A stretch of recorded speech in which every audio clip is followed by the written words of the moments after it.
প্রধানমন্ত্রীজির সমর্থনে এই মঞ্চ সম্মানীয় মঞ্চ এবং এই মঞ্চের সামনে উপস্থিত সমস্ত এই বিজেপি পরিবার, আমার মা, ভাই, বাবা সবাই আমার প্রণাম গ্রহণ করবেন। আপনাদের কাছে নতুন করে কিছু বলার নেই। আপনাদের এই বোনের নামে যে কালিমা লিপ্ত করা হচ্ছে সেটা একটা মিথ্যে, সেটা আপনাদের হয়তো জানতে বাকি নেই। এই বোন কখনোই 2000 টাকায় কারোর কাছে বিক্রি হয়নি আর হবেও না, কেননা এই বোন আপনাদের সাথে ছিল আর আজীবন আপনাদের সাথে থাকবে। আর আজকে মাননীয় প্রধানমন্ত্রী সম্মানীয় মঞ্চে দাঁড়িয়ে সেই প্রতিজ্ঞা করে যাচ্ছে। তাই আপনাদের কাছে আমি বেশি কিছু বলবো না, দুই একটা বক্তব্য রেখে আমার বক্তব্য শেষ করব।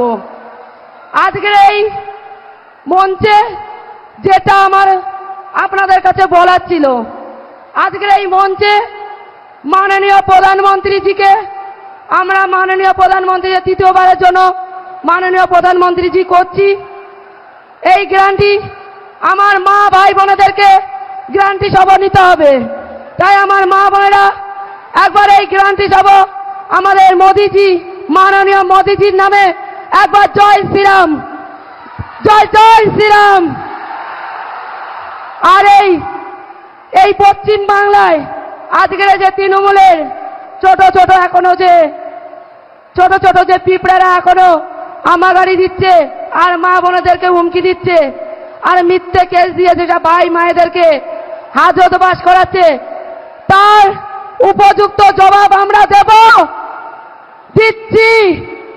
আমরা এই 2024-এর জুনের 4 তারিখে তার জবাব দেব।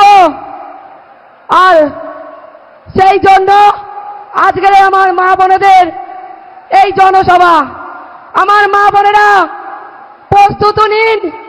আর যেন দ্বিতীয়বার যেন এই তৃণমূল বাহিনী মুখ্যমন্ত্রীর পোষা দুষ্টু ছেলেরা যেন মাথা উঁচু করে না বাঁচতে পারে, মাথা উঁচু করে কোন মা বোনের ঘরে যেন না ঢুকতে পারে, কোন বাবার জমি না কাড়িয়ে নিতে পারে।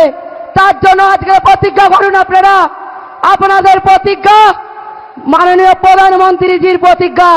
আজকে এই প্রতিজ্ঞা আপনারা করবেন, সেই প্রতিজ্ঞার সম্মান মাননীয় প্রধানমন্ত্রীজি পাবে। তাই আমি বলছি, আমি আপনাদের সাথে আজীবন থাকবো, আপনাদের ঘরের মেয়ে। কোনদিন মুখ্যমন্ত্রীর পোষা কোনো দুষ্টু ছেলে মেয়েদের মতন পিছিয়ে যাব না, এ দলের থেকে ও দলে গিয়ে রং বদলাবো না।